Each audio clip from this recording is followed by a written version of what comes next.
وذكر الله كثيرا. صلوات الله وسلامه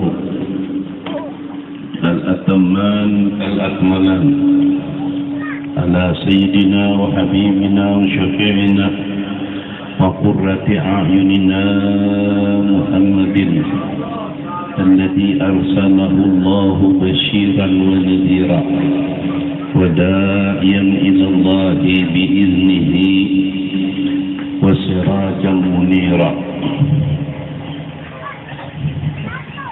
وعلى آله وأصحابه الذين اهتدوا وجعل الله لهم أعينا حريرا. اللهم صل على سيدنا محمد الفاتح لما أغلق والخاتم لما سبق ناصر الحق بالحق والهادي إلى صراطك المستقيم وعلى آله حق قدره ومقداره العظيم، صلاة تجعلنا بها من الذين يشربون من كأس كان مزاجها كافورا، عينا يشرب بها عباد الله يفجرونها تفجيرا، يوفون بالنذر ويخافون يوما كان شره مستطيرا، ويطعمون الطعام على حبه مسكينا ويتيما وأسيرا، إنما نطعمكم لوجه الله لا نريد منكم جزاء ولا شكورا، إنا نخاف من ربنا يوما عبوسا قمطريرا، فوقاهم الله شر ذلك اليوم ولقاهم نضرة وسرورا، وجزاهم بما صبروا جنة وحريرا، متكئين فيها على الأرائك لا يرون فيها شمسا ولا زمهريرا. Kaum muslimin dan kaum muslimat yang berbahagia, para hamba-hamba Allah yang selalu dicurahinya rahmat, para umat Nabi Muhammad sallallahu alaihi wasallam yang selalu dicurahinya nikmat. Alhamdulillah, kita panjatkan puji dan syukur kehadirat Allah Subhanahu wa taala yang mana Maulidur Rasul sallallahu alaihi wasallam mengumpulkan kita pada malam hari ini untuk menunaikan kewajiban kita, memupuk hati kita supaya terus bertambah keimanan kita kepada Allah dan kepada Rasul-Nya sallallahu alaihi wasallam. Kita ucapkan terima kasih kepada panitia yang mengumpulkan kita, mengundang kita berdatangan pada malam hari ini, khususnya Al-Ustaz Al-Muqaddam Hidir.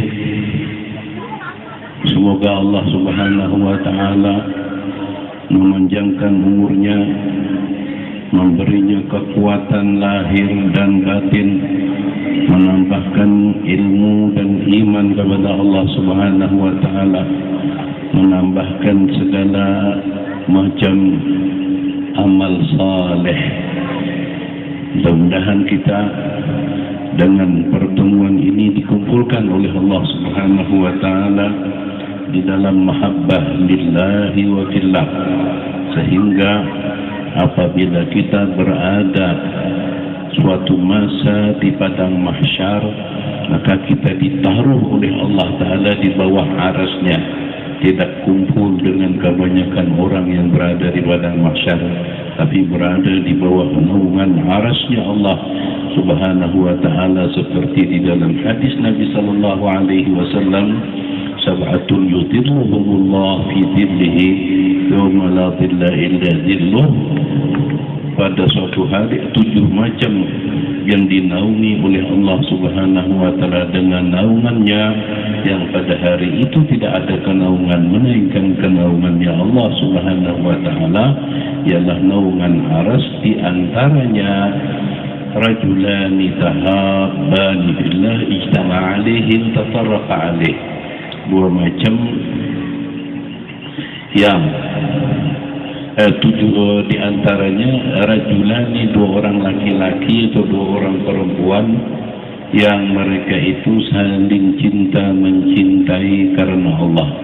Ijtama' alaihi wa tafarraqa alaihi, ia berkumpulkah, ia berpisahkah, semuanya adalah karena Allah Subhanahu wa taala. Terus terang tadi Buya setelah melihat mulahadzat selama di Tanah Gorogot, ada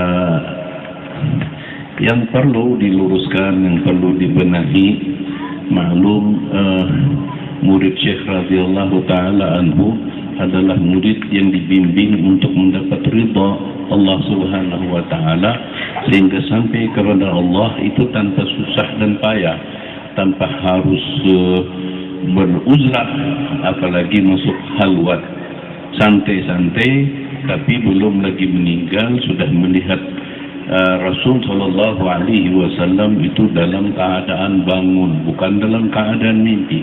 Sebelum meninggal itu sudah dilihatkan, dan di saat itulah dibukakan ma'rifat kepada Allah dan Rasulnya. Tapi bagi kita-kita yang menyalahi atau tidak memahami tentang syarat yang disyaratkan, akhirnya kita mendapatkan satu sanksi, dan sanksi itu bisa memutuskan hubungan di antara kita dengan Syekh. Kalau putus hubungan di antara kita Syekh, maka akan putus hubungan kita dengan Rasul Sallallahu Alaihi Wasallam, dan yang memutus itu kita. Rasul Sallallahu Alaihi Wasallam sudah menuntun kita, tapi kita yang melepasnya. Nah, ini mulahadzat ini banyak kali diketahui oleh kita. Nah, karenanya dia ingin menjelaskan tentang ayat tadi yang dibaca, karena di antara bingung apa yang harus disampaikan. Biasanya dia baca keadaan. Nah, kebetulan alhamdulillah Ustaz Syarifuddin membacakan satu ayat daripada suratul Ahzab. Kalau ada khilaf itu ayat 21 yang bunyinya laqad kana lakum fi rasulillahi uswatun hasanah. Sebenarnya ayat yang seperti ini ada 3 kali disebutkan oleh Allah. Laqad kana lakum uswatun hasanatun fi Ibrahim. Di ayat lain laqad kana lakum fihim uswatun hasanah. Tapi yang kita ambil uswahnya ini adalah uswah kepada Rasulullah Sallallahu Alaihi Wasallam. Dan yang mulahadzat yang perlu diketahui oleh kita umat Nabi Sallallahu Alaihi Wasallam. Jadi Buya malam kemarin sudah sampaikan ada sebahagian kepada ustadz bahwasanya sampean pada suatu masa atau barangkali besok sudah mengambil talqin, jangan lagi ke Buya, ambil talqinnya kepada Ustadz Hidir. Dan ulun pada malam hari ini mengizinkan kepada beliau seperti Buya mengizinkan kepada Kiai Khandik di Batam. Nah, sudah diberikan izin, sudah Buya tinggalkan Batam. Jadi cari tempat-tempat yang dimana kebanyakan kaum muslimin dan muslimat itu melupakan Tuhannya, melupakan Allah Subhanahu wa taala. Kita bangun zawiyah, alhamdulillah sehari demi sehari kita rasa tidak ada orang yang beriman itu tidak suka dengan la ilaha illallah, kecuali apabila hatinya digerogoti oleh syaitan. Sebab la ilaha illallah itu kalimat tauhid, dan yang untuk mengabadikannya sampai hari kiamat itu adalah Syekhuna Ahmad Tijani radhiyallahu taala anhu. Nah, nanti tentu yang hendak mengambil talqin ini perempuan, ada laki-laki, perempuan. Nah, kita perlu tahu bahwasanya orang yang mengambil talqin atau bai'ah dalam bahasa Rasul sallallahu alaihi wasallam dalam bahasa Al-Qur'an, innal ladzina yubayyi'unaka innama yubayyi'una Allah. Orang yang berbaiat kepada engkau itu pada hakikatnya berbaiat kepada Allah. Yadullahi fawqa aydihim. Ketika bersalaman dengan engkau itu pada hakikatnya bersalaman kepada Allah Subhanahu wa taala lewat tangan Nabi sallallahu alaihi wasallam. Dan Rasul sallallahu alaihi wasallam ketika berbaiat kepada banyak sahabiat itu Rasulullah tidak pernah berjabat tangan dengan perempuan. Padahal bai'ah itu sangat penting selama itu untuk menghubungkan ruhani antara ruhani guru dengan gurunya. Bahkan ada yang pernah bermusafahat, itu musafahatnya itu lewat tasbih. Jadi tasbih itu digenggam oleh gurunya seorang laki-laki, lalu si perempuan itu disuruh memegang tasbih itu. Kenapa? Karena Rasul sallallahu alaihi wasallam safaha Rasulullah sallallahu alaihi wasallam yadam ra'atin qattu.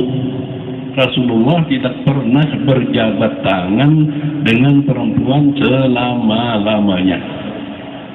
Apabila misalnya kita lihat orangnya tua, kemudian ada suaminya, nah kalau kita misalnya tidak diujar bahasa kita tuh kada kurun menolak, nah boleh jadi kita musafahatnya dengan suaminya suruh musafahat kepada istrinya.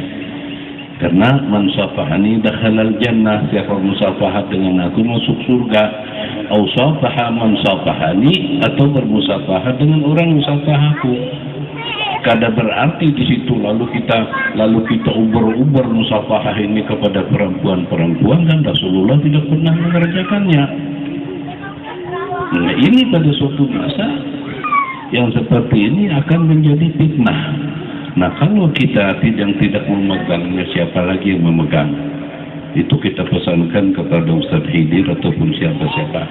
Hati-hati di dalam masalah ini, dan ini jangan digampang-gampang.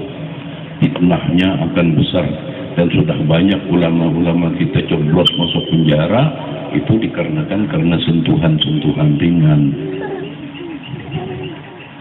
Memang syariat perempuan itu sangat sensitif, tangannya itu kalau kesentuh sangat sensitif. Jika ada suaminya, nanti di malam hari yang diingat kita. Lakinya ada, suaminya ada, yang diingatnya malah kita. Oh, apa mangat kita bukan suaminya, bukan apa, ingat suami Anda, cintai suami Anda. Itu karena sensitif. Yang kedua, apabila diundang oleh kelompok perempuan bikin hijab,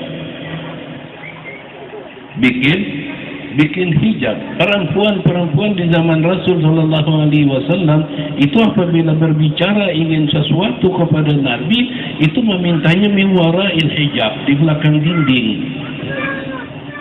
Pernah Sayyidina Aisyah radhiyallahu taala anha itu diperintahkan oleh Nabi ihtajibi. Ketika itu datang seorang tunanetra masuk ke rumah Rasul sallallahu alaihi wasallam, dan ada Sayyidina Aisyah radhiyallahu taala anha, beliau minta ihtajibi, tutup wajahmu. Aisyah protes, ya Rasulullah, bukankah orangnya ini a'ma, tidak melihat, tunanetra? Iya, kata Rasulullah, tapi engkau tidak a'ma, tapi engkau melihat. Nah, itu terhadap perempuan yang dijagakan itu fitnah akhir zaman. Silahkan adakan pengajian perempuan, tapi harus di belakang dinding, dan kalau perlu bawa istri, anunya di belakang dinding. Sudah selesai, sudah assalamualaikum, jangan kulit apa yang perlu disampaikan. Nah, ini uswah hasanah, ini uswah yang kita contoh. Nah, uswah ini banyak sudah tidak lagi diperhatikan oleh kebanyakan kita. Akhirnya apa? Jadi akhirnya istri memadukan suaminya. Apalagi zaman sekarang, zaman sudah segala sesuatu bisa dilihat jauh-jauh. Yang jauh bisa dilihat. Orang bisa lewat Facebook, bisa lewat WiFi, internet, bisa lewat Twitter, bisa lewat segala macam BBM, segala macam yang penampakan seperti itu bisa jalan yang mempermudah daripada perjalanan syaitan untuk menghancurkan kita. Apabila sekarang ini adalah akhir zaman yang orang memegang agama seperti memegang bara api,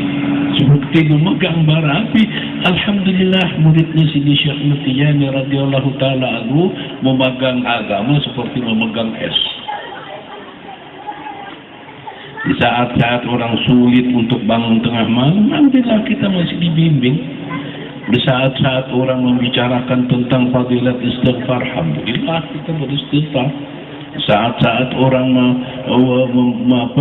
menganjurkan kita untuk memperbanyak membaca salawat supaya kita dapat syafaat Nabi sallallahu alaihi wasallam, baca 10 kali pagi, baca 10 kali sore. Alhamdulillah kita dibimbing dengan sahal 100 pagi, 100 sore. Dan ketika orang susah untuk mengucapkan kalimat la ilaha illallah karena syaitan sedang bersemayam di dalam hatinya, alhamdulillah kita diberikan kemudahan. Nah, uswatun hasanah ini sebenarnya untuk siapa? Laqad kana lakum fi rasulillahi uswatun hasanah. Kalau di dalam qiraat laqad kana lakum fi rasulillahi iswatun hasanah, semua artinya adalah tauladan yang baik. Tauladan yang baik, tapi kenapa tidak dituruti apa-apa yang beliau kerjakan? Kenapa tidak dituruti contoh-contoh baik perbuatan beliau, baik perkataan beliau, baik diam beliau, baik di rumah tangga beliau, bahkan dalam peredaran satu hari satu malam itu pasti ada yang dikerjakan oleh Rasulullah sallallahu alaihi wasallam, dan pekerjaan ini adalah uswatun hasanah bagi kita umat beliau. Oh, ternyata uswatun hasanah ini adalah untuk orang-orang yang mengharap Allah. Untuk orang-orang yang mengharap Allah, di situ ditandahkan 3. Liman, bagi siapa? Liman kana yarjullah, orang yang mengharap Allah, wal yawmal akhir, yang kedua mengharapkan hari akhirat, yang ketiga wa dzakarallaha katsira, dan memperbanyak zikir.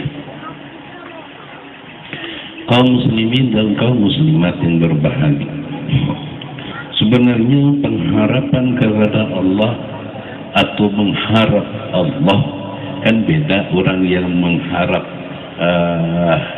kepada Allah tapi yang diharap adalah pemberiannya, lawan orang yang mengharap Allahnya. Jadi yang diharap itu Allahnya. Misal orang menginginkan kawin dengan salah seorang perempuan kaya. Orang yang jatuh cinta dengan orang yang tidak jatuh cinta itu beda. Yang jatuh cinta ya bukan menginginkan hartanya, yang diinginkan adalah orangnya. Tapi orang yang tidak jatuh cinta, yang diinginkan adalah hartanya. Apabila ini sudah didapat, nah hartanya istri menjadi harta suami, akhirnya diambilnya. Tapi kalau orang yang mencintai orangnya, itu hartanya akan dikembangbiakannya, akan dibanyakkannya, diberinya cara-cara untuk bagaimana supaya harta yang dia pegang ini berkah. Orangnya tidak zakat, suruh mengeluarkan zakat. Orangnya ada hubungan dengan riba, misalnya dijauhkannya hubungan daripada riba. Orangnya kada suka berimpak, misalnya dididiknya untuk berinfak supaya harta yang dimiliki oleh perempuan itu bertambah banyak dan yang diinginkan adalah orangnya. Nah seperti itu orang yang Rasulullah itu bukan di saat kita duduk atau setelah kita duduk, tapi itu seterusnya dan seterusnya. Sebuah perjalanan itu adalah simbol di dalam hati. Perjalanan misalnya Buya mulik besok pagi ke Balikpapan, itu perjalanan adalah simbol yang dimaksud dalam hatinya itu adalah inni zahibun ila rabbi, aku menuju Tuhanku. Perjalanan hati. Nah inilah Nabi Allah Ibrahim alaihissalam ketika beliau dimasukkan ke dalam sebuah api, dan ketika itu Nabi Ibrahim ini adalah Nabi yang semua tujuannya itu adalah kepada Allah, dan itu di saat muda. Sehingga ketika diuji oleh Allah, di saat beliau mendapatkan anak, nah ternyata anak itu sudah diminta sekian puluh tahun. Dan beliau mendapatkan umur hampir 90 tahun. Di saat beliau sayang terhadap apa yang beliau rindukan, ternyata oleh Allah Ta'ala diperintahkan bahwa dihijrahkan ke Mekah Al-Mukarramah, ditinggal anak istrinya. Allah yang perintahkan. Sehingga Siti Hajar bertanya, Allahu amaraka bihadza, Allahkah yang perintahkan engkau meninggalkan kami? Ibrahim menjawab, na'am, Allah yang perintahkan. Mau apa mau dikatakan kalau Allah yang memerintahkan? Siti Hajar seorang perempuan yang kuat ditinggalkan hanya dengan anaknya di tempat yang tidak ada orang. Bukan hanya tidak ada orang, tidak ada tumbuh-tumbuhan di waktu itu, apa yang akan dia makan? Hujan pun susah dicari, sumur tidak ada. Tapi karena keyakinannya ini adalah suaminya seorang nabi yang sudah diberikan didikan tentang tujuan kepada Allah, pergilah engkau. Apabila Allah yang menyuruh engkau, tinggalkan kami, Allah pasti tidak akan menyia-nyiakan kami. Dengan keyakinan seorang Hajar, Siti Hajar, maka muncullah sebuah sumur yang disebutkan dengan Ma'uz Zamzam, yang sudah diminum oleh semua orang di muka bumi ini. Bahkan orang-orang yang non-muslim pun mengagumi akan air mukjizat itu. Ketika sudah datang beberapa bulan, datang lagi Nabi Ibrahim, beliau menengok diperintahkan. Begitu sampai keadaan sudah beda, Zamzam sudah ada, dan orang pun pada berdatangan ke daerah Mekah Al-Mukarramah. Dan di saat itu ketika sampai melihat istrinya, bertanya lagi, apakah Allah yang perintahkan engkau datang ke sini? Nabi Ibrahim menjawab, na'am, Allah yang perintahkan aku. Namun Allah tidak izinkan aku untuk turun dari tungganganku. Sekadar menengok, melihat anak. Karena ia tujuannya Allah. Nah di saat melihat itu, dan Siti Hajar sudah mendengar kalau Allah tidak izinkan kamu untuk turun daripada tunggangan, dan sudah disampaikan bahwasanya keadaan Mekah sudah beda dari saat ia meninggalkan hanya 2 orang. Izinkanlah aku, kata Siti Hajar, untuk naik ke atas tungganganmu untuk membersihkan wajahmu yang penuh dengan debu. Habis itu kembali. Lalu diizinkan ketika Ismail sudah besar, falamma balagha ma'ahu sa'ya, sudah bisa bekerja, diizinkan Nabi Allah Ibrahim untuk tinggal di Mekah. Namun dicoba lagi oleh Allah Subhanahu wa Ta'ala, anaknya harus disembelih.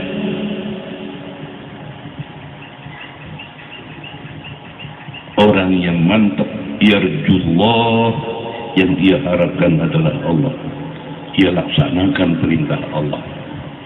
Dan namun Allah Ta'ala gantikan dengan seekor kibas. pertanda bahwasanya Ibrahim lebih mencintai Allah ketimbang anak istrinya. Nah ya Rasulullah, nah ketika di waktu mudanya Nabi Ibrahim ini, dan beliau pernah menghancur patung-patung yang ada di kerajaan Namrud. Lalu Namrud ini marah, Raja Namrud ini marah, man fa'ala hadza bi alihatina, siapa yang memperbuat ini dengan Tuhan kita? Orang-orang berkata, sami'na fatan yuqalu lahu Ibrahim, kami dengar seorang pemuda yang namanya Ibrahim, itu masih muda, kalau tidak hilaf belum lagi kawin, sudah mantap tujuanmu. Akhirnya ketika itu mau dibakar, Allah Ta'ala perintahkan kepada Jibril, ya Jibril adrik ibadi, wahai Jibril temui itu hambaku. Rasulullah pernah bertakun lawan Jibril, wahai Jibril pernahkah engkau kewalahan dalam menyampaikan wahyu? Kata Jibril 3 kali. Yang pertama di saat Ibrahim mau dibakar, yang kedua di saat Yusuf dilempar ke dalam sumur, yang ketika engkau dilempar dengan batu, kemudian gigimu berdarah, dan darah itu sebelum turun ke muka bumi itu sudah aku ambil. Ya, kalau darah itu turun sampai jatuh ke muka bumi, ini muka bumi akan gersang semuanya, cabut dilempar ke atas. Nah ketika datang kepada Ibrahim alaihissalam,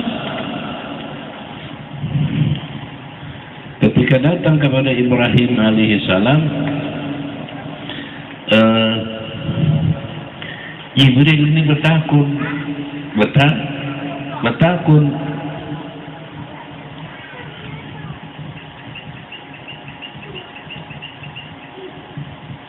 Halaka fiya hajah, engkau ada keperluankah kepadaku? Ini makamnya orang wasilin. Ibrahim menjawab, amma ilaika ala, adapun kepada engkau aku tidak perlu. Jibril, yang kepada engkau ini Jibril yang menyuruh turun membantu Allah. Tapi ternyata Ibrahim ini ta'alluq hatinya kepada Allah, dan Allah lebih dekat kepadanya ketimbang Jibril.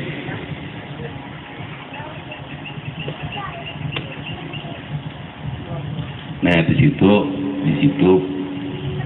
mengapa Rasul Shallallahu Alaihi Wasallam ketika Sayyidina Umar bin Khattab meminta izin untuk apa? Untuk mengumpulkan Taurat. Untuk Taurat itu kan seperti kayak lauh di dalam tulisan dalam papan lah barangkali. Rasulullah Shallallahu Alaihi Wasallam marah kepada Sayyidina Umar. Tidak cukupkah Al-Quran untukmu? Tidak cukupkah Al-Quran untukmu? Taurat kitabnya siapa? Kitab Nabi Musa. Nabi Musa seorang ulul azmi minar rusul, tapi tidak boleh digabung-gabung dengan punya Rasulullah Shallallahu Alaihi Wasallam. Tidak boleh digabung-gabung dengan punya Rasulullah, sampai beliau bicara, wallahi demi Allah, lau kana Musa hayyan ma wasi'ahu illa ayat ba'ani, demi Allah andai saja Musa itu hidup, tidak ada jalan ia mesti ikut aku. Kenapa engkau harus pakai Taurat? Al-Quran ada. Nah di sini radhiyallahu taala anhu itu mendidik kepada umat, kepada murid-murid sidin itu untuk hanya berpegang hati kepada beliau tanpa mengurangi rasa hormat kepada yang lain. Seperti tadi terus terang Buya dengar baca kasidah minta tawasulnya kepada Ahmad Badawi bi Rasulillahi, itu membatalkan tarikat, putus. Rabbi pamfa'na bi barakatihim, putus. Kan perjalanan kita disuruh menghormati, bukan disuruh mengemis. Disuruh menghormati para aulia Allah Subhanahu wa ta'ala tanpa harus mengemis. Wah, insya Allah ini para yang suka-suka baca maulid, alhamdulillah kita di dalam tarekat Tijaniyah itu ada 12 13 dengan susunan Syekh Idris, itu kitab-kitab maulid yang sudah diuji coba oleh ulama-ulama Madinah. Ada satu kitab maulid yang dilihat di antara semua maulid ternyata adalah yang paling bagus, yang judulnya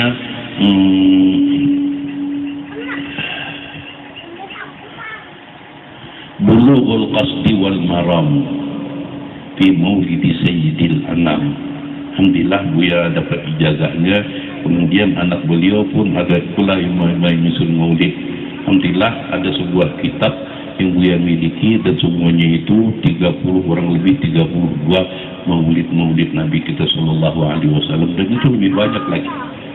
Jadi maulid itu layaknya misalnya ada seorang wali Allah Ta'ala yang mempunyai tarekat, taruh saja misalnya seperti Syekh Abdul Qadir Jailani sebagai Sultan Aulia, maulid beliau dibaca oleh murid-murid beliau.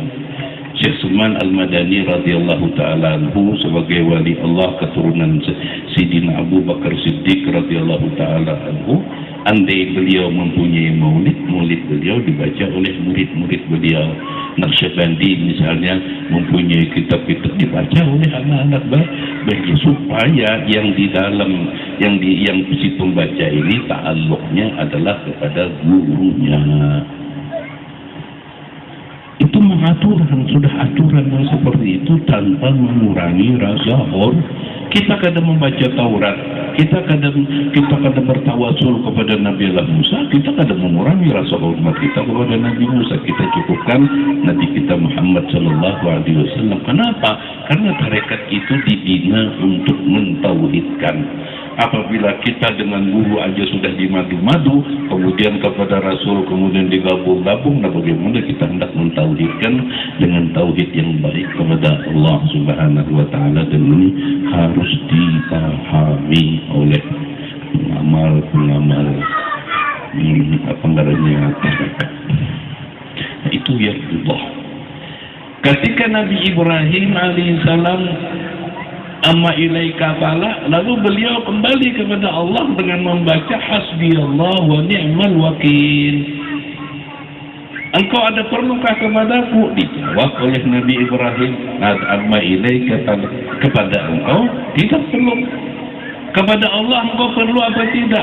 Dijawab oleh Ibrahim, Allah Ta'ala mengetahui keadaanku, tidak minta keluarkan.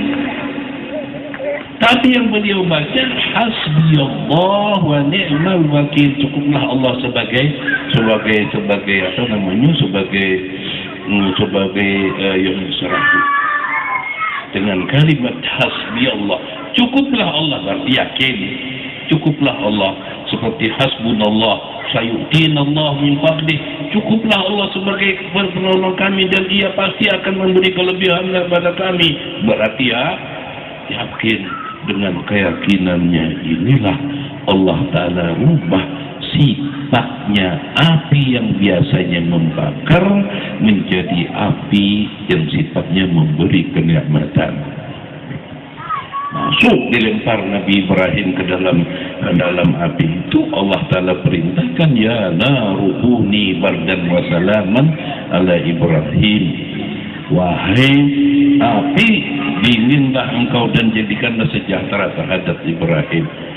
Sudah apinya sudah padam, Nabi Ibrahim keluar dari dalam tumpukan abu. Beliau ajak umat beliau untuk beriman, untuk mengucapkan la ilaha illallah, untuk menghormati Allah, namun umat beliau enggan mengikuti. Akhirnya Nabi Ibrahim pulang kampung. Nah, ketika pulang kampung itulah beliau mengucapkan, inni zahibun ila rabbi, aku menuju Tuhanku, aku pergi menuju Tuhan. Begitu sih, harus mantap di dalam batin. Berarti kita kadang lupa hendak mengerjakan suatu bismillah, memulai sesuatu bismillah, hendak keluar rumah menuju pasar apa yang dicari di pasar? Kelebihannya kah atau yang memberi kelebihannya kah? Kalau kelebihannya yang kita inginkan, berarti kita ketinggalan orang yang memberi kelebihannya. Tapi kalau yang memberi kelebihannya yang kita temukan, kelebihannya akan kita dapat seperti orang meminang seorang perempuan kaya. Kalau yang diinginkannya itu adalah perempuan, ya sudah didapatnya hartanya. Tapi kalau orang yang menginginkan hartanya, nah itu lihat nanti pada suatu masa akan hancur. Itu tujuannya sudah kada benar. Itu ya Rasulullah. Berangkat sholat dulu misal 2 rakaat. Sholat apa ngarannya? Sholat hendak keluar sholat hendak keluar rumah. Ketika sampai keluar rumah, sudah ini dzahibun ila rabbi, aku sudah menuju Tuhanku. Orang ke Mekah apa yang ditujunya? Tuju kepada Allah Subhanahu wa taala. Buktinya ketika sampai di muka Baitullah, Allahumma inni ji'tuka min makanin ba'id. Ya Allah ya Tuhanku, kami mendatangimu dari tempat yang jauh. Simbol Baitullah itu simbol mau ke padang Arafah itu pun adalah simbol yang dituju adalah yang Maha Mencipta. Itu ya Rasulullah. Nah, orang yang menginginkan dia telah mengharapkan Allah Subhanahu wa taala itu kada ketemu kecuali dia harus mencontoh Nabi. Uswatun hasanah itu adanya pada diri Rasulullah sallallahu alaihi wasallam. Nah, oleh karenanya khususan kepada murid Sayyidina Syekh radhiyallahu taala anhu, apabila menginginkan sesuatu, melakukan sesuatu pekerjaan, itu timbang dengan syariat. Jangan hanya kita meninggi-ninggikan Syekh radhiyallahu taala anhu yang beliau berbicara itu sebagai kata sindiran. Idza sami'tum anni syai'an fazinu bimizani syar. Apabila engkau mendengarkan ucapan daripada aku, sesuatu ucapan, maka timbang dengan timbangan syariat. Kalau cocok pakai, kalau tidak cocok tinggalkan. Kita pun yang akan melakukan perbuatan setiap hari timbang dengan timbangan syariat. Boleh apa tidak? Nah, seperti maaf sekarang ini maulid sudah kayak dangdut. Terus terang, maulid sudah kayak dangdut, sudah dibawa dangdut, sudah tidak ada lagi suasana yang kalau orang dahulu memang ada. Bang Ulun pernah kedatangan seorang ulama besar, ulama hadis, yang ketika itu beliau di Jawiyah di Banjarmasin, dan Ustaz Ahmad ketika itu membaca, ada suara terbangnya. Beliau minta, matikan, kata beliau suara itu. Saya bilang, ulun bertakun, ulun kada boleh kah? Ujar sidin hilang suaranya bagus, bacaannya bagus, kasidahnya bagus, tapi aku kada mendengar. Dirusak oleh. Nah, ini timbang dengan syariat, kebenaran kebolehannya itu ditimbang dengan syariat. Apabila pun hendak jual di pasar, di jalanan, dan itu pun jangan sampai kedengaran apa yang disebutkan dengan lahu dalam Quran pada musik. Jadi musik. Nah, musik ini sesuatu yang kada diridhai oleh Allah Subhanahu wa taala. Kita hendak mengagung-agungkan Nabi, ternyata Nabi yang sudah hadir sedang keluar. Hanya kita mengadakan yang seperti ini. Ulun lihatkan dulu ketika ada di Banjar, sudah nih pakai suara besar. Ulun lihat nih kan suatu masa sudah pakai, ternyata udah benar. Timbang kalau hendak mengerjakan, timbang dulu dengan syariat. Kalau kada cocok dengan nah itu uswah, itu karena uswah. Alhamdulillah, ulun ini barangkali di Kalimantan atau di Indonesia satu-satunya yang pernah berdiri di tempat berdiri Rasul Shallallahu Alaihi Wasallam ketika beliau disambut oleh orang-orang Ansar yang menyebut dengan tola'al badru alaina. Itu di tempat, persis di tempat Rasulullah berdiri. Ketika itu ulun berdiri situ dan ulun cium batu itu bau harum sampai saat sudah 1400 tahun. Ulun ada beberapa orang, lalu ulun tanyakan tentang masalah penyambutan. Memang kabarnya itu ya tribut duk itu seperti ini yang kedada gerancayannya. Gendang.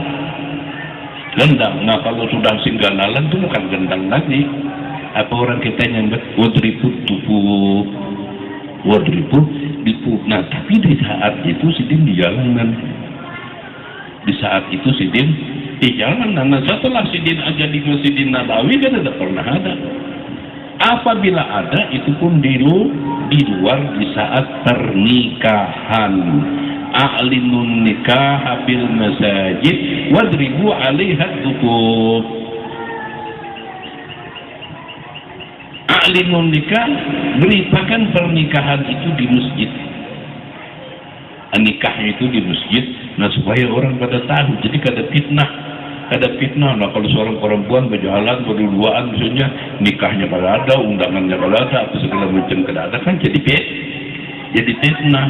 Wadribu 'alaiha, di situ bukan wadribu biha atau wadribu bihi. Itu disebutkan di dalam i'anatul talibin. Dalam i'anatul talibin itu disebutkan wadribu 'alaiha dzukub. Pukul terbang. Nah pukul terbangnya itu di luar masjid yang menyatakan pemberitaan bahwasanya di dalam ini ada pernikahan siapa? Si Fulan bin Fulan. Bukan dilarang memukul terbang. Masjid itu ada kehormatannya. Masjid ada kehormatannya. Nah kalau pernikahan mengundang pernikahan misalnya di dalam masjid, lalu yang datang ini orang yang kada tahu masjid, yang datang perempuan yang kelihatan masuk ke dalam ini pernikahan kawannya, pernikahan saudaranya, masuk pakai yukensi. Tahu yukensi apa yukensi?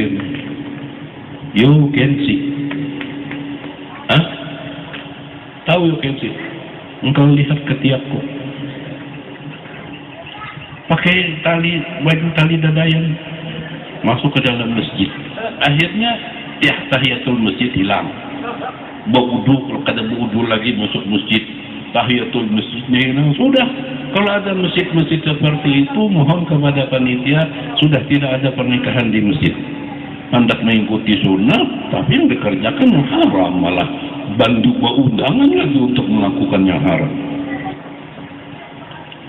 Ada aturannya. Nah itu syariat yang mengaturnya. Kalau kita yang mencontohnya siapa Ibnu Yarjullah itu adalah orang yang mengharapkan pengharapannya itu adalah fokus kepada Allah. Ini banyak sebenarnya contoh-contoh banyak, dan yang lebih memberikan contoh itu adalah Nabi kita Sallallahu Alaihi Wasallam. Setiap dalam perjalanan perang sedikit pernah meninggalkan tahajud. Kemudian apabila naik ke gunungan sedikit, Allahu Akbar,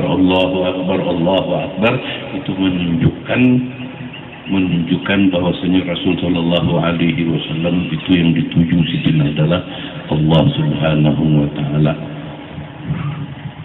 Subhanalladzi sahhara lana hadza wa ma kunna lahu muqrinin wa inna ila rabbina lamunqalibun. Kita kalau bacaan orang musafir, Subhanalladzi sahhara lana hadza, segala puji bagi Allah yang menuntunkan kendaraan ini. Wa ma kunna lahu muqrinin, kita kada bisa menguasai kendaraan ini. Wa inna. Nah padahal tujuan kita misalnya hendak ke Banjar, tapi di situ wa inna ila rabbina. Bahwasanya kami ila rabbina menuju Tuhan. Itu berbolak-balik lah menuju Tuhan. Karena sampai Banjar balik lagi ke Gorontalo, itu lagi yang dibaca. Itu ya Rasulullah. Kemudian wal yaumal akhir. Wal yaumal akhirah, dan mengharapkan negeri akhirat. Kaum muslimin dan kaum muslimat yang berbahagia, kalau kita bicara tentang akhirat, itu adalah negeri kita yang hakiki. negeri yang abadi, negeri yang menentukan apakah kita ini jadi penghuni surga ataukah jadi penduduk surga. Lu kadang hendak bicara neraka, apakah jadi penduduk surga ataupun jadi penghuni surga.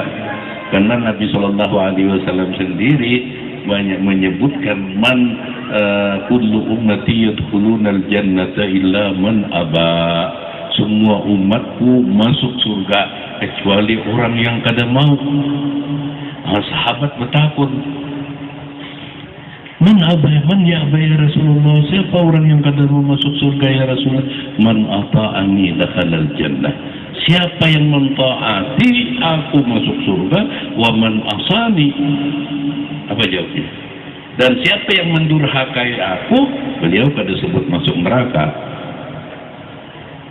Beliau kada sebut masuk neraka. Padahal jelas neraka. Sudah jelas, tapi wa man asani faqad aba. Orang yang mendurhakai aku, itulah orang yang kada mau masuk surga. Nah, kita kalau bicara ini, kira-kira pernah kada kita ini merencanakan sebuah kepastian meninggal dunia dalam husnul khatimah? Ayo bapak-bapak, ibu-ibu, sudahlah ada punya rencana lah. Rencana meninggal dunia dalam husnul khatimah. Perlu bikin rencana, jangan hendak mulah rumah aja.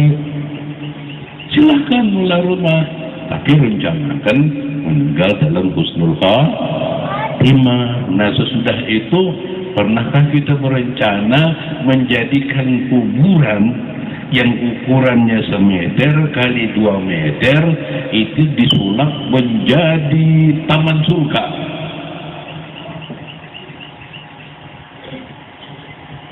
Pernah kepikir ke sana?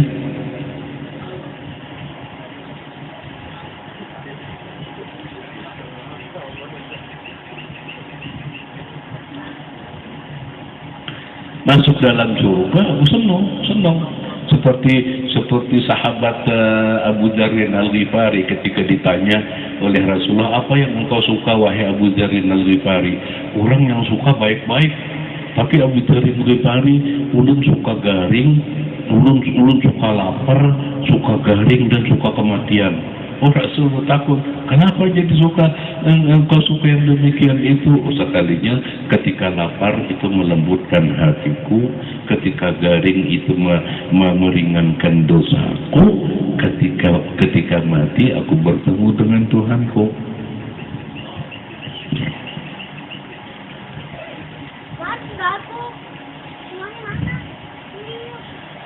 Siapa yang menjamin kita? Rugi kalau kita kada mencari seorang guru yang memberikan jaminan kepada kita masuk surga bighairi hisab wala iqab. Dan rugi kalau masuk surga bighairi hisab wala iqab itu hanya kita. Istri kita tidak dan anak-anak kita tidak. Siapa yang rela? Siapa yang mau anaknya masuk neraka? Siapa yang mau anak istrinya masuk neraka? Nah, kalau kada mau cari jaminan daripada jaminan Rasulullah Sallallahu Alaihi Wasallam, siapa yang memberikan jaminan ini? Dan Rasulullah Sallallahu Alaihi Wasallam sudah dari masa beliau, itmanu li sittan atman lakum jannah, beri aku jaminan 6 macam, aku jamin anda masuk surga. Ini yang dikejar orang. Kejar orang bukan gampang. Yang sendirian di dalam surga isi dan neraka. Atau pian berdua laki bini misalnya masuk surga, anak dalam neraka. Rasulullah Sallallahu Alaihi Wasallam yang kita kada pernah melihat beliau aja, beliau sangat mengkhawatirkan umati sampai pada suatu saat Rasulullah menangis memikirkan kita. Nah, tentu aja yang kita cari ini adalah amalan seorang guru yang memberikan amalan kepada kita, yang apabila kita amalkan kita dapat jaminan itu. jaminan itu. Orang punya anak, ada orang punya anak narkoba. Bapaknya pusing kepala. Karena kata abahnya semua ini diambilnya, kadang tepi lah diambilnya dijual. Orang narkoba datang ke rumah. Ulun ingin membuktikan tentang karamatnya Syekh Tijani radhiyallahu taala anhu. Ulun bilang, sampeyan amalkan ini, amalkan. Diamalkan dan langsung mendapat ijazah. Sekalinya kada sebulan, kada sampai sebulan, anak yang narkoba itu datang mengambil talqin. Sesudah mengambil talqin,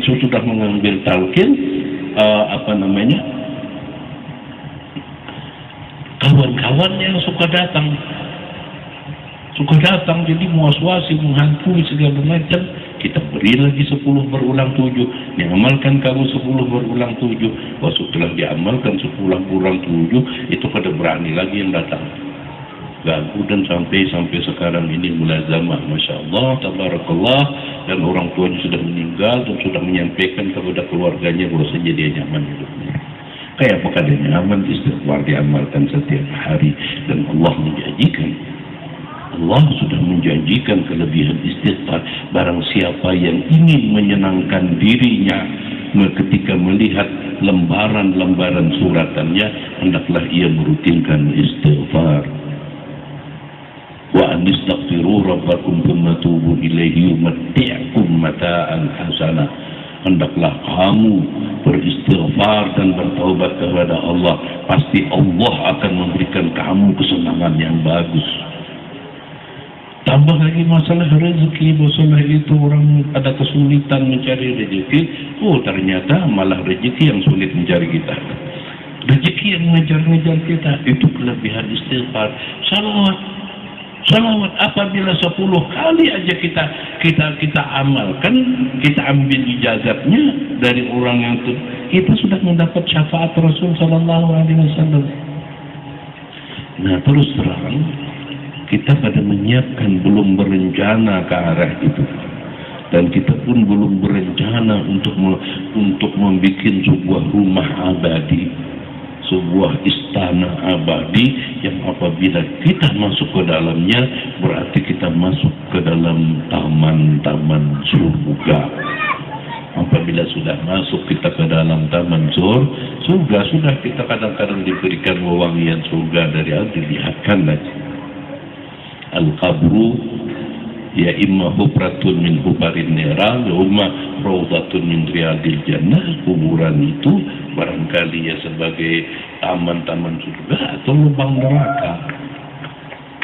Nah, untuk ini kita ingin ada pemberi syafaat untuk kita.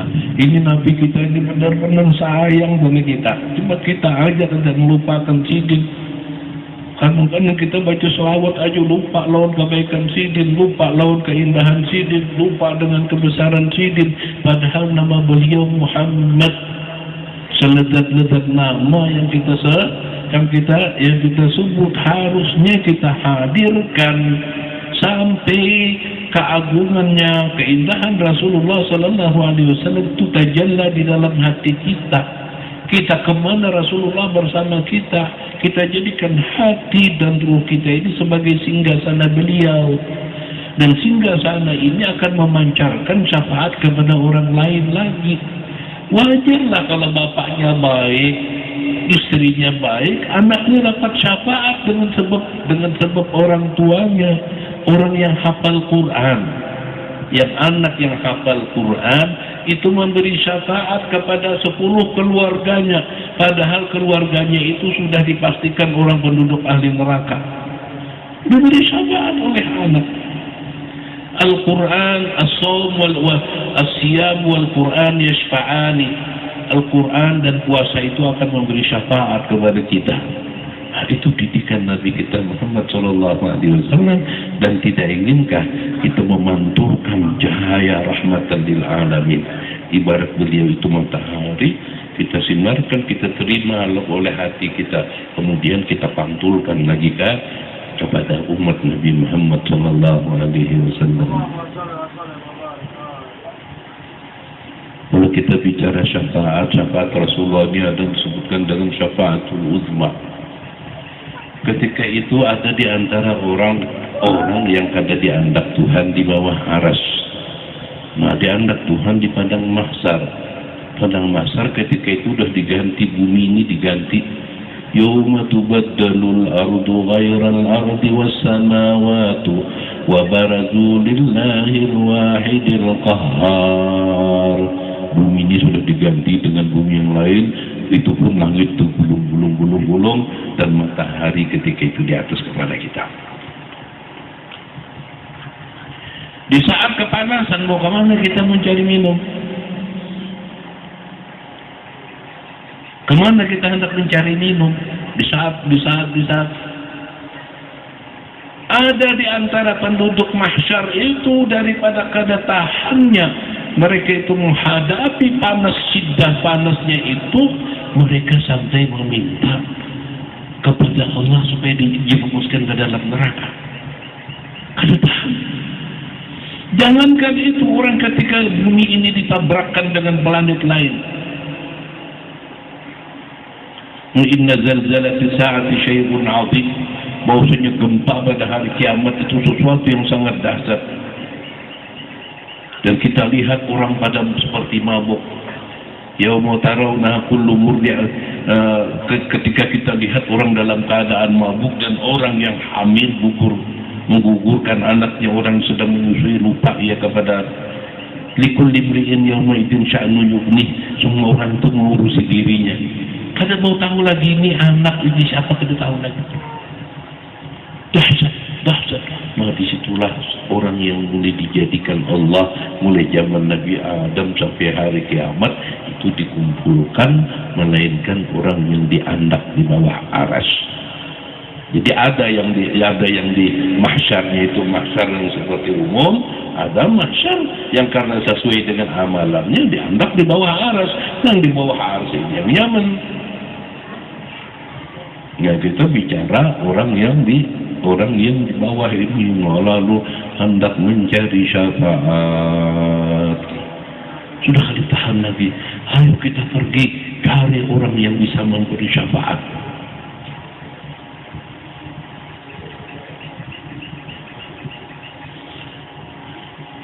Karena Baratan itu adalah cucu Nabi Adam, dan Nabi Adam manusia yang pertama diciptakan Allah dan disebutkan dengan Abul Bashar.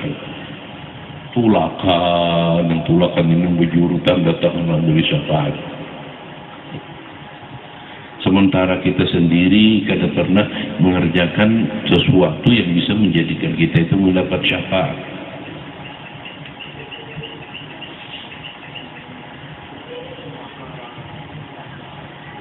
Datang kepada Adam, ya Adam, anta Abul Bashar, engkau adalah abahnya barisan manusia ini. Allah Ta'ala ciptakan engkau dengan tangannya. Kemudian Allah perintahkan kepada para malaikat untuk sujud menghormatimu. Maka sujud semuanya menghormati kamu, melainkan iblis. Engkau melihat apakah keadaan kami, berilah, bantulah kami untuk beri syafaat. Nabi Adam meminta uzur kepada seberataan itu. Kenapa? Karena pernah memakan buah yang dilarang oleh Allah. Aku ketika itu diperintahkan oleh Allah, dilarang untuk mendekatinya. Ternyata aku makan buah itu. Pergilah kepada Nuh. Datang lagi bujur yang sedunia ini datang. Yang kita hendak berurusan menantangani sesuatu aja, maka gubernur, bupati bisa bertahun-tahun hanya tuntun, hanya minta tanda tangan aja. Ini datang yang mulai manusia, mulai zaman hendak minta cari syafaat. Orang kepanasan. Kiamat. Itulah hari akhir, pun yaumul akhir. Yang kita maksud yaumul akhir di sini adalah surganya. Datang kepada Nuh. Wahai Nuh, engkau adalah nabi yang pertama. engkau dipuji oleh Allah Subhanahu wa taala di dalam kitabnya dengan pujian abdan syakura. Engkau telah melihat keadaan kami, kepayahan kami, kesusahan kami, berilah kami syafaat. Nabi Nuh pun ternyata pernah melihat kaumnya yang maksiat kepada Allah, lalu beliau doakan supaya kaumnya itu dihancur oleh Allah Subhanahu wa taala.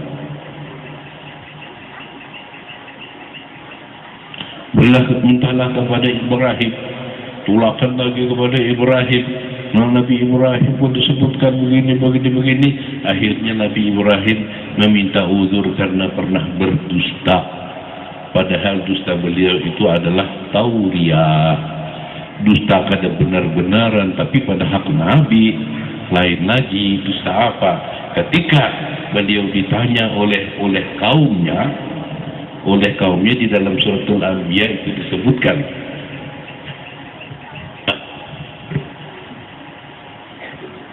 anta fa'alta hadza bi alihatina ya Ibrahim. Engkaukah yang melakukan semua ini wahai Ibrahim? Maksudnya apa? Itu patung-patung itu semurataan dipenggal sidin ambil sidin kampak, dipenggal sidin semurataan, kemudian sidin tinggal satu yang paling besar di andak sidin kapak itu di penggulunya patung. Ibrahim menjawab, bal ta'alahu. Kalau kita komai di situ, Nabi Ibrahim mengakui bahkan dia berbuatnya. Kabiruhum hada, yang ganal itu ya ini. Tapi karena dibacanya batarusan, bal ta'alahu kabiruhum hada, bahkan yang memperbuat itu yang ganal ini. Jadi kabiruhum itu jadi apa namanya?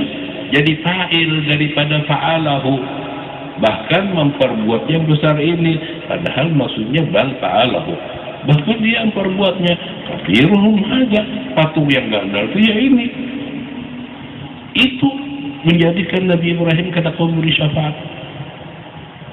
Datang lagi kepada Nabi Musa. Wah, Nabi Musa pun seperti itu, pernah terbunuh orang ketika hendak menghalat orang bakal lari. Kada bermaksud ini, lalu sampai sidin lari ke Madian. Akhirnya Nabi Musa, pergilah engkau kepada Nabi Muhammad, datanglah kepada Rasul sallallahu alaihi wasallam, lalu semuanya mengadukan, kertahan lagi orang. Sudah tahan. Kita begana di Padang Arafah, jangan ada tenda. Yang ada tenda aja orang kewalahan. Pakai AC lagi hendak bulik tuh mau cepat-cepatan. Duduk di situ sampai seminggu di Padang Arafah. Jangan ada tenda, jangan ada itu. Ini Padang Mahsyar. Kada ada tenda, kada ada itu, kada ada ini. Rasulullah sallallahu alaihi wasallam ketika melihat umat beliau dalam keadaan kepayahan menghadapi panasnya padang mahsyar, akhirnya Rasul sallallahu alaihi wasallam pergi menghadap Allah taala dan di situ-situ sujud. Ummati lawan Tuhan tu ummati itu selamatkan umat. Itu yang jadi pikirkan sampai Allah Subhanahu wa taala perintahkan, irfa' ra'sak, angkat kepalamu, wasfa' tu syafa', mintalah syafaat, engkau akan diberi syafaat. Nah, syafaat ini ampunnya Allah. Man dalladhi yashfa'u indahu illa bi'idnih. Siapa yang mampu memberi syafaat kecuali dengan izin Allah. Karena ada orang yang berpahaman karena ada ayat walillahi syafa'atu jami'a. Syafaat itu adalah milik seberatan, milik Allah. Jadi ada orang yang menyatakan kada boleh kita meminta syafaat kepada selain daripada Allah. Itulah kelompok-kelompok orang yang kada tujuh maulid. Orang yang mengerti, orang yang paham, Rasul sallallahu alaihi wasallam itu adalah nabi yang diizini oleh Allah taala untuk memberi syafaat. Jangankan Nabi, Quran aja beri syafaat. Jangankan Quran, puasa aja memberi syafaat. Jangankan itu, amal saleh kita aja memberi syafaat. Apalagi Rasulullah Sallallahu Alaihi Wasallam. Semuanya sepadang mahsyar datang kepada Nabi, analaha. Di waktu di dunia, Rasul Sallallahu Alaihi Wasallam sudah bersabda, likulli nabiyyin da'watun mustajabah. Bagi setiap nabi itu ada mempunyai doa yang dimustajab Allah. Fata'ajjala kullu nabiyyin da'watahu. Dan semua nabi itu mereka bersegera untuk memakai doa ini, padahal doa ini adalah doa yang khusus. Ikhtabatu, aku sembunyikan, aku sendakwati syafaatan li ummati yaumal qiyamah. Adapun doaku itu aku simpan dan aku akan menggunakannya nanti pada hari kiamat, dan semuanya itu adalah untuk umatku. Wahya nailatun insyaallah liman mata min ummati la yusyriku billahi syai'a. Dan itu syafaat akan mencakup semua umatku yang meninggal dunia tanpa mensyirikatkan Allah Subhanahu wa taala. Nah, itu disebutkan dengan syafaatul uzma. Ada lagi syafaat-syafaat yang lain yang masuk ke dalam surga bi ghairi hisab wal iqab. Sudah ini sudah diringankan, misalnya di padang mahsyar itu masukkan orang yang ke dalam surga itu tanpa bi ghairi hisab wal iqab. Nah, ini dalam hadis disebutkan. Kalau ada khilaf di dalam Sunan Abi Daud itu Sunan At-Tirmidzi itu disebutkan yang pertama Rasulullah Shallallahu Alaihi Wasallam itu hanya diberikan beberapa puluh orang, 70.000 atau berapa ribu ketika itu, dan diakhiri oleh Ukasah.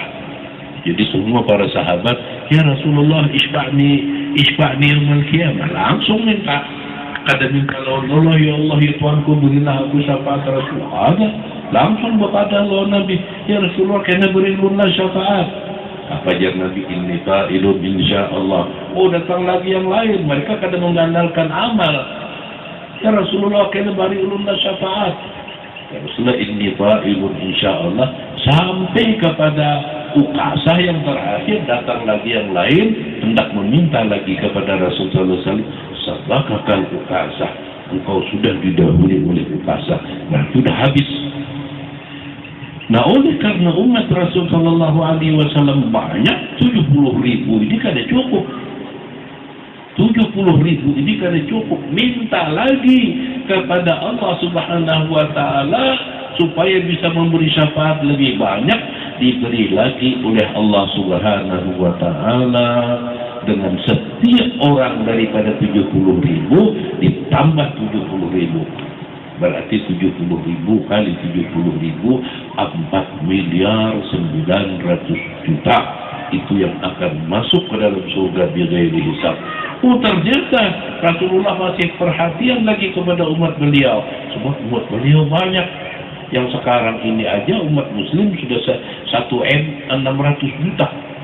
Nah, belum yang sudah meninggal, belum lagi yang akan datang, belum lagi yang kawin kada pakai KB.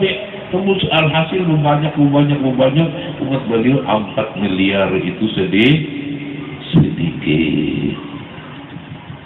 Minta lagi Rasulullah SAW kepada Allah, karena beliau kada ingin satu pun daripada umat beliau itu ada di neraka. Yang ingin itu kita. Sidin kada ingin, tapi kita yang melepaskan tangan daripada sidin. Akhirnya diberi lagi salah hasayatin min hasayati Rabbi Ar-Rahman, 3 raupan daripada raupannya Allah. Nah, itu disarahkan di dalam Sunan At-Tirmidzi itu disarahkan jumlahnya kada kehitungan. Nah, itu yang masuk. Ada orang yang ketika meninggal dunianya temannya sama-sama baik kebaikannya, lewatnya ditimbang sama. Makanya kebaikan 100, kejahatannya 100. Orangnya kan bisa beristighfar. Kada bisa beristighfar, jadi dihitung terus. Kalau orang beristighfar kan kada dihitung lagi. Karena punya beristighfar sore menjelang maghrib itu hilang dosa-dosanya. Ma'asarun istighfara. Orang yang selalu beristighfar itu kada merugikan sekalipun dia mengerjakannya terus. Apalagi kada mengerjakan. Nah itu ada yang sama di antaranya. Nah itu pun diberi syafaat oleh Rasul Sallallahu Alaihi Wasallam sampai mereka itu memasuki surga. Ada yang di antara mereka itu sudah masuk neraka, tapi pernah mengucapkan la ilaha illallah di dalam lisannya. Nah itu pun dibangkit sampai kepada orang-orang yang pernah berbuat melakukan dosa-dosa besar. Syafaati di ahlil kabairi min ummati, syafaatku itu adalah bagi orang-orang yang banyak mempunyai dosa besar daripada umatku. Nah oleh karenanya kan Rasulullah Sallallahu Alaihi Wasallam tidak ingin satu di antara kita ini masuk neraka. Kita bang kayak apa terhadap umat ini? Terhadap Rasulullah satu pun kan ingin umat ini itu dalam neraka. Nah kita yang masih hidup ini barangkali hari Jumat datang ke pemakaman umum, di situ kita minta apa yang kita bisa kita baca, misalnya urusan salawat itu kan pasti diterima lah. Urusan salawat itu pasti diterima, baca Fatihah atau salawat Fatih, udah kita doakan, kita hadiahkan kepada amwatul muslimin dan muslimat. Siapa tahu yang kita berikan ini bisa memberikan nilai yang besar bagi mereka, itu nilai pahala yang banal, sementara orangnya tidak pernah berbuat baik. Rahmatan bil ummah, rahmatan karena misalnya lewat pemakaman, biar sebentar kenalkah, beri salam, assalamualaikum ya ahlad diyar antum, atau ya assalamualaikum ya ahlal kubur antum sabiqun wa nahnu insyaallah bikum lahiqun, ghafarallahu li wa lakum. Al-Fatihah, baca Fatihah sekali sudah hadiahkan. Hadir mendorongnya karena pernah membuat kebaikan. Oh ternyata ada orang yang mengirimi sampai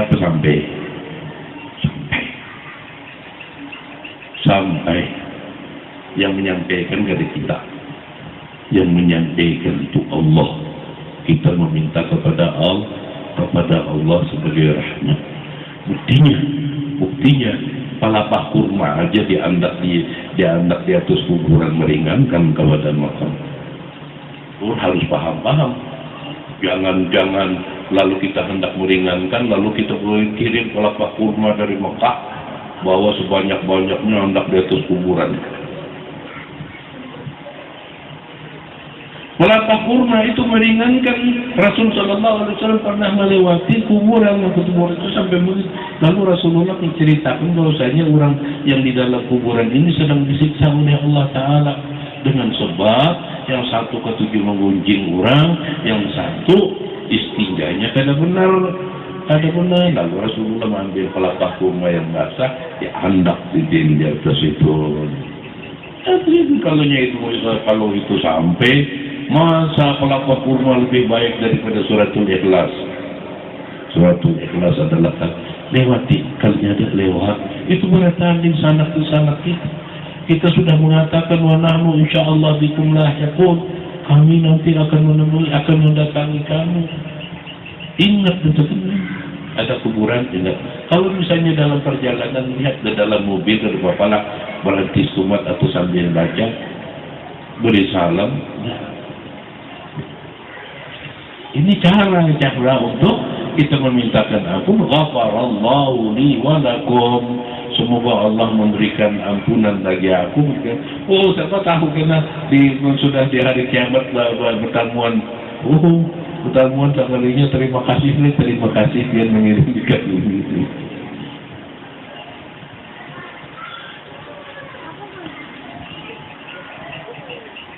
Mudah-mudahan kita dapat syafaat. Mudah-mudahan berataan kita, itu kita. Dan kalau perlu syafaat itu kita pintakan kepada Allah. Ada satu amalan yang disebutkan dengan sirrun nadrah. Sirrun nadrah Syekh Ahmad Tijani radhiyallahu taala anhu itu manakala Rasulullah sallallahu alaihi wasallam menghabarkan kepada beliau bahwasanya orang yang melihat beliau pada hari itu Allah Subhanahu wa taala berikan begini. Itu Syekh radhiyallahu taala anhu kadang-kadang berdiri di perapatan untuk melihat akan wajah sidin kepada orang karena keinginan beliau bahwasanya orang melihat itu dapat syafaat Rasulullah SAW. Sampai Syekh radhiyallahu taala anhu diberikan sirrun nadrah. Sirrun nadrah itu dibaca setiap hari apa? Hari Senin dan hari Jumat dibaca 10 kali, kemudian lo taruh tangan slot hati. Kita baca Allahumma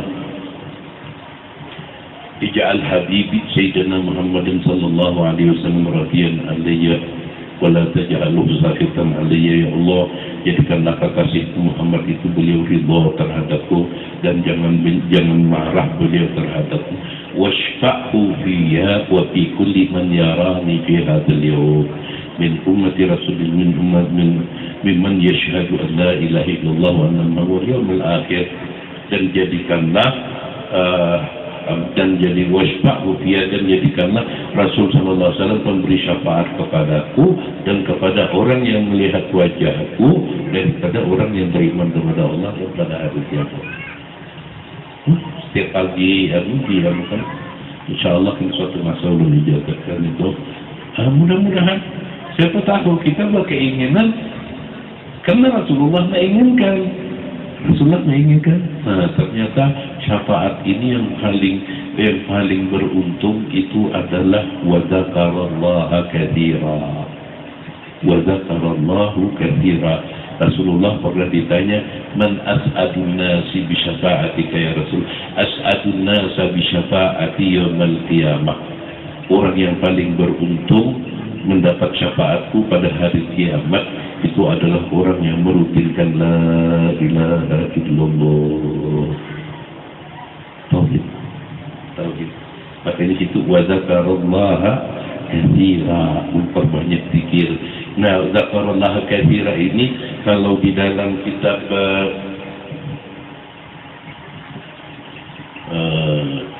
risalah, salah sebuah kitab, lupa kitabnya, itu kalau sudah 300 kali sudah masuk hitungan banyak.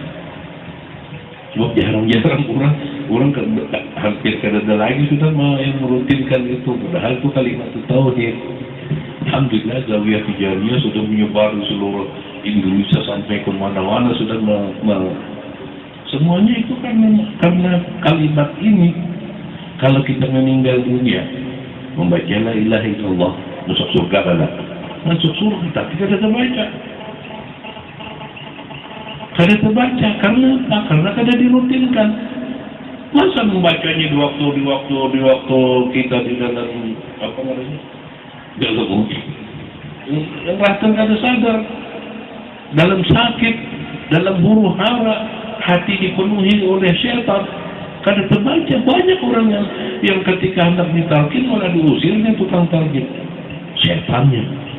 Lain halnya kalau orang yang membiasakan itu biar kada disuruhnya keluar seorang yang sudah terbiasa, karena di waktu sehat dibacanya.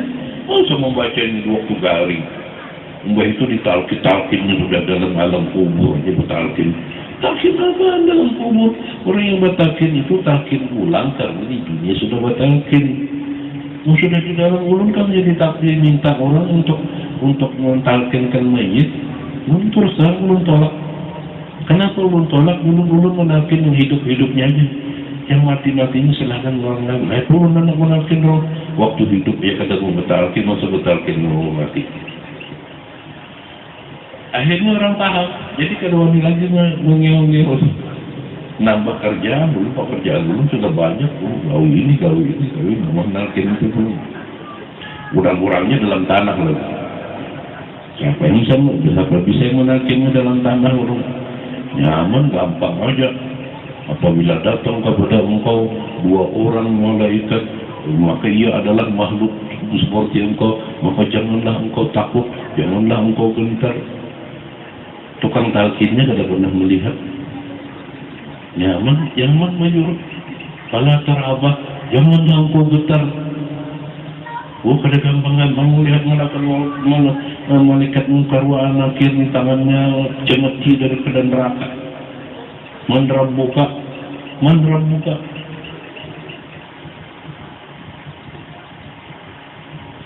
Nah itu la ilaha illallah yang kita baca setiap hari. La ilaha illallah itu ujar aja 300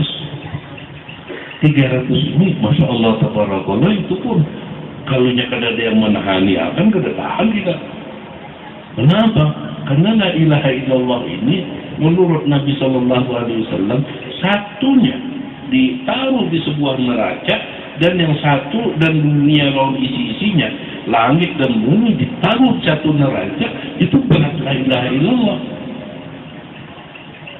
Karena ada yang menyandangkan, jadi kita bisa membaca. Bukti kemana ada orang membaca? Yang menyandangkan itu adalah al-fatih lima ughliq.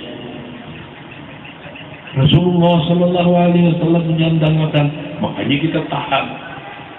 Padahal beratnya itu Masya Allah tabarakallah. Berat salat yang 5 menit, yang 5 menit itu dipadahkan berat dalam Quran. Innaha lakabiratun illa 'alal ladzina hadallah. Salat itu berat kecuali bagi orang yang diberi petunjuk oleh Allah.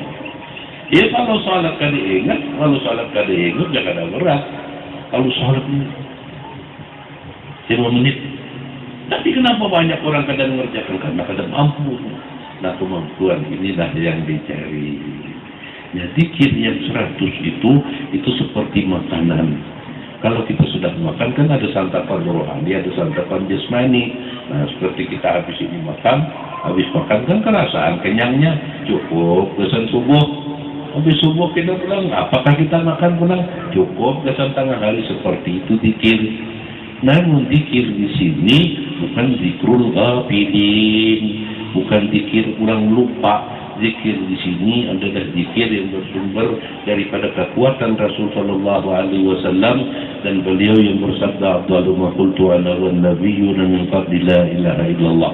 Seabdal-abdal yang aku kata dan nabi-nabi sebelumku itu adalah la ilaha illallah. Membacanya itu pada hanya lisan, membacanya hati, membacanya jiwa, membacanya perasaan, membacanya pikiran, didengar oleh telinganya. Keluar suaranya itu lewat salon yang bangaran mulut. Jadi yang membaca itu di dalam la ilaha illallah, la ilaha illallah. Tangan 4 membaca, mata 4 membaca, rambut 4 membaca, seluruh batang tubuhnya ikut membaca, suaranya keluar dari sini. Allah yang kita sebut adalah Allah yang kita cintai. Suka kan suka bacanya. Kecuali kita ada yang lain daripada Allah yang kita cintai. Itu hanya bisa orang kan suka nyebutnya. Apabila nama seseorang yang disebutkan, dia kayak Kais Ulaila, ketika beliau di Mina, si Kais ini mendengar ada orang menyebut namanya Laila. Berkata, si Kais ini hanya mendengar namanya. Kenapa? Karena Laila ini adalah orang yang dicintainya. Sampai ketika ia di rumah, Laila itu ketika cintanya kepada Kais itu ketika dipukul oleh abahnya, pada subuh sekali, ketika dipukul oleh abahnya, itu yang mendengar si Kais. Ketika si Kais dilempar oleh orang yang berdarah Laila. Itu disebutkan, makanya riwayat ini disebutkan dengan hubul abad, cinta yang abadi. Nah, ketika beliau melewati rumahnya Laila itu sampai dikatakan orang kaya itu, amurru dzaka diyara Laila wa uqabbilu dzal jidara wa dzakal jidara wa ma dzaka diyara syagatna hubbi walakin hubbu man sakana diyara. Aku lewati itu rumah rumahnya si Laila. Wa uqabbilu dzal jidar, aku cium dinding-dinding itu. Udakan wa zakat jidara. Wa ma zakat diyara syaqatnahu, bukan rumah itu yang menjadikan aku jatuh cinta, tapi yang aku cintai adalah orang yang tinggal di dalam rumah itu. Orangnya. Zikir itu tanpa cinta, tanpa mengenang kepada kebaikan orang yang kita zikiri, itu akan hambar. Ahibbullah lima yu'tikum minan ni'am. Cintai Allah karena Allah itu banyak memberikan nikmat. Cintai Allah, berarti Allah yang pantas kita cintai. Nah, kalau sudah kita tahu Allah Ta'ala itu meliputkan nikmatnya kepada kita, berarti Allah yang berhak untuk kita cintai. Ketika kita menyebut la ilaha illallah, itu kita menyebutnya dengan dasar cinta. Kalau polomi suara ini kita tutup latihan.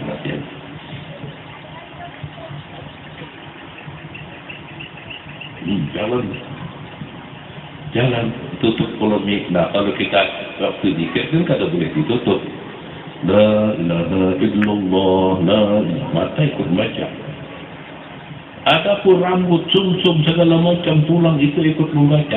Suaranya keluar di sini. 30 kali kita akhiri Muhammadur Rasulullah. Turun kepada martabat mencintai Rasulullah alaihi salam. Sudah, jangan minum, jangan berpendar, tahan dulu. Kalau minum, berpendar, kena hilang perasaan-perasaan itu. Ini wadzakarallaha katsira. Kalau sudah jalan di mana aja dia duduk, itu jalan curangan. Hendak mudik jalan curangan, di pasar jalan curangan, waktu menyetir semuanya jalan. Ini tarekat. Ini dengan tinggal kita menjaga syarat-syaratnya. Berapa macam tadi orang yang hendak mencontoh Rasul? 3 macam. Pertama, ia mengharap Allah. Yang kedua, mengharapkan negeri akhirat. Yang dimaksud negeri akhirat ini adalah surga dengan segala isi-isinya, dengan segala kenikmatan-kenikmatannya, dan orang akan masuk ke dalam surga itu bisyafaati Rasulullah sallallahu alaihi wasallam, termasuk yang memberi syafaat dan memudahkan kita mendapat syafaat adalah memperbanyak salawat kepada baginda Rasulullah sallallahu alaihi wasallam. Barang aja permulaan ini kada ikhlas pengarannya baca salawat, tapi karena ada untingan gitu tak. Orang salawat itu kan harusnya karena cinta. Kenapa aku cinta Rasul? Aku cinta Rasul. Orang mencintai itu man ahabba syai'an katsura ruhu. Orang yang mencintai sesuatu itu akan sering menyebutnya sambil jalan. Allahumma shalli ala sayyidina Muhammadin al-fatih lima khatim bima sabaqa nasirul haqqi bil haqqi hadi ila siratikal mustaqim wa ala alihi haqqa qadrihi miqdarihi. Kalau orang di luar tasbih ini di jalan dia cuma kan tasbih di Mekah, di Madinah. Kalau bagi kita itu kayaknya nggak cocok. Kalau kita pakai tasbih misalnya nggak cocok, kecuali di rumah, nah kita ambil ya tasbih biar jadiin baru, model Cina, model apa, nah di tangan, karena ulun di HP ulun aja ada tasbih. Di HP kalau kita program aplikasinya ada situ tasbih yang kita kelihatannya kayak melihat HP, padahal tasbih itu sudah dulu udah canggih. HP kan jadi tasbih ada apa yang tasbih cincin kan ada apa, yang penting kita dibimbing untuk memperbanyak salawat. Mudah-mudahan kita bertahan semua keturunan kita, anak bini kita, bahkan cucu-cucu kita sampai di hari wafatnya Nabi Allah Isa alaihissalam, semuanya mendapat syafaat Rasulullah sallallahu alaihi wasallam. Ada salah, ada khilaf, mohon dimaafkan. Kepada anak-anak para muhibbin, mohon diatur cara memuji Rasulullah sallallahu alaihi wasallam. Jangan sampai kita ingin memuji tapi Rasulullah malah kada suka. Kita ingin memuji dan Rasulullah sallallahu alaihi wasallam suka sesuailah dengan apa yang dianjurkan oleh beliau. Assalamualaikum warahmatullahi taala wabarakatuh. Waalaikumsalam warahmatullahi wabarakatuh. Terima kasih. wabarakatuh.